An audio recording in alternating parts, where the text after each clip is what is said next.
Hello everybody, welcome back to my channel. Today we're reacting to Michael Jordan, Every Game is an Opportunity to Prove. This is a series by NBA on MVC, MJ Insights to Excellence. I've been listening to them, man, and they've been really freaking cool. I've learned a lot of cool stuff about MJ at the Olympics, MJ's thought on the GOAT debates, some of the contract clauses that he had. They're actually crazy. I've already uploaded a couple of them on my channel. I'm going to continue this trend of learning more about Jordan, his mental, because I feel like that's helped me a lot in my journey of learning about previous eras. If you're new around here, I started watching ball in 2010, finally learning about the GOATs from the past. And yeah, dude, everything Jordan says is just mesmerizing to me. It's just been really cool to learn more about his mental, how he views the game, what he kind of like what's important to him is very different from what I hear from a lot of current players. So let's check out this interview and see what he has to say about every game as an opportunity to prove it. Term load management has become such a God, we're getting into load management, man. This is going to be controversial. the term load management has become such a hot button in the NBA How I know you were going to talk about that one? because you played 80 games a lot. You played 82. What do you think of when you hear the term load management thrown around? It shouldn't be needed, first and foremost. You know, I never wanted to miss a game because it was an opportunity to prove. It was something that I felt like, you know, the fans are there to watch me play. I want to impress that guy. Facts, man. Way up on top, who probably worked his ass off to get a ticket or to get money to buy the ticket. You really cared about the guy who sat in the top deck at the Palace in Auburn Hills to watch you when you came to Detroit? Yeah, because I know he's probably yelling at me, and I want to shut him up. You know, he's calling me all kinds of names. I definitely want to shut him up. Right. You have a duty that if they're wanting to see you, and that's, MJ wants the people who spend their hard-earned cash to hate on him to shut up. I love that so much. as an entertainer, I want to show, right? So if the guys are coming to watch me play, I don't want to miss that opportunity. Now, physically, if I can't do it, then I can't do it. But physically, if I can do it, and I just don't feel like doing it, that's a whole different lens. So give me the first time that you came to that fork in the road in your career where you could have sat down and missed a game, but you fought through. Third game of the season, start of my career. Okay. I twist my ankle, and I had a teammate, David Greenwood. He says, you know, you twist your ankle, young fella. Come over and sit with me. You know, this is you need to. I said, no, man. I'm trying to make a name for myself. There's no way I can sit. You know, I need to get out there and show what I'm capable of. I want to play. I want to win. I want to make an impact. And I twisted my ankle. I taped it up, and I went back out, and I played. You know, Okay. and I felt that. I always felt that. I always felt the necessary need that I could never leave my comrades out if I could perform. Right? Even if I couldn't.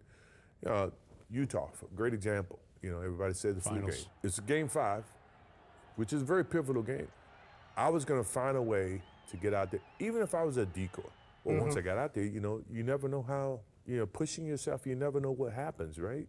So that night you got out there and you found you could do more than you thought you were going to be able to do. Next thing you know, the emotions, the situation, the need of the team, you know, all those things catapulted me to, I'm going to gut this thing out. I wonder how much of load management is players choosing to load manage and how much is the teams forcing them to load manage because of all these like analytics. It's like, oh, you've got a calf injury, therefore we don't want you to tear your Achilles. You have to sit this many games, even though you theoretically could come back after like 5, something like that. It's like, no, now you got to wait 10. I wonder how much of load management is the teams kind of forcing it upon the players, the team doctors, getting instructions from the higher ups to be like, hey, if this is the outcome, this is the result.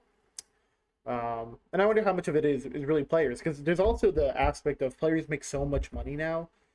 It's like if I stay healthy longer, I can get better contracts. Or if I play injured, maybe I won't play as well and my numbers will dip. And then I don't have as much negotiation power for a higher contract. So I wonder how much that also has to play into it. But I just wish people loved the game more and wanted to prove themselves and be like, I want to make a name for myself. I wish that was more important than pretty much anything else. Because I feel like all these goals that these teams have to win a championship, to make it to the playoffs, to get that playoff money, I feel like if you baby your players and you give them that mentality of, I can take a night off, they're never going to make that name for themselves, and they're never going to push the team to the potential of what it could be. So that's my take. Back to your point of what load management is, you know, I have You play basketball 2.5 hours a day, 3 hours a day, right? That's your job. That's what you get paid to do as an NBA player. What are you doing the other 21 hours? That's also what I've been saying, dude. Like, y'all play for 2 hours, and let's break it down to minutes, right? You play roughly 35 to 40 minutes if you're a star player every 48 hours. Like, you really are that injured you can't I play? mean, to me, that's when you should be preparing for your next day of work or your next, challenge. Now, I'm the worst. Maybe I'm not one of the guys that you would probably model that, or I was going to say, did you do that every time? But you should think about that in retrospect of what load management really is. I always felt like one is a sense of pride for the fans that are paying. Two is a sense of making sure that I stay sharp. I'm not going to lose it. And three, Fair. I want our rhythm as a team to always be there. It can Fair, man. disrupt that synergy that's happening. Dude, like, let's just talk about the Lakers because I'm wearing a Lakers hat. LeBron missed the first, 16 games or 15 games with sciatica. Okay, cool. He's old and has sciatica. Understood. But the second he gets back, Austin Reeves goes out with a calf injury. And so it's Bron and Luka with no Austin. And then Austin comes back, and then Luka goes out with an injury. So then it's Bron and Austin. And then Bron goes out with an injury with his sciatica, I think, flaring up again. And then it's Austin and Luka. And then at the end of the year, Luka and Austin both go out, and it's just LeBron going to the playoffs as a fourth seed, I think. And the team has no chemistry. The team has, it's just completely, I don't know, man. The whole team is in shambles because you were never able to get that chemistry. Different players, Austin came back and didn't play well because he was rusty. You know what I'm saying? So I love what he's saying here. It's not just about me, but I want to keep my personal skills up and not let it get rusty by being out for too long. And I want my team to not be rusty and for us to be a cohesive unit. I love that. Oh, that was it. Disrupt that synergy that's happening. I thought there was more. Yeah, I wish these interviews were longer, dude. If y'all don't watch NBA these days, for people who watch me, if you're just a Jordan fan and that's why you're here, I guarantee you your favorite player because of load management would be Mikal Bridges, and I'm gonna prove to you why. Homeboy, I don't think has missed a game in his career. He has played a total of, brother, why are we watching why would you do this to me? Of all the finals to pull up, why are you pulling up Dirk crushing LeBron, man? Don't do that to me as a LeBron fan, man. That's cold. Bro, why is this okay, I'm triggered. Okay, anyway. Games played, you can see it here, I think. Let me make sure. Yeah, the 82 here. The Black 82, okay, he actually did miss some time. 73 games here. So, but that was a shortened season, so he didn't miss actually. Yeah. That was COVID, so he didn't miss any time. This was a shortened season, so man has played 82. If you combine, he was traded, so if you combine these two, it's 82 for total. Actually, he played 83 games that year because he got traded and he had to play an extra game. 82. The man has never missed a game in his career. From age 22 to 29, 82, 73 was a full amount, 72 was a full amount, 82 was a full amount, 83, it's crazy that he had an 83 game season, 82.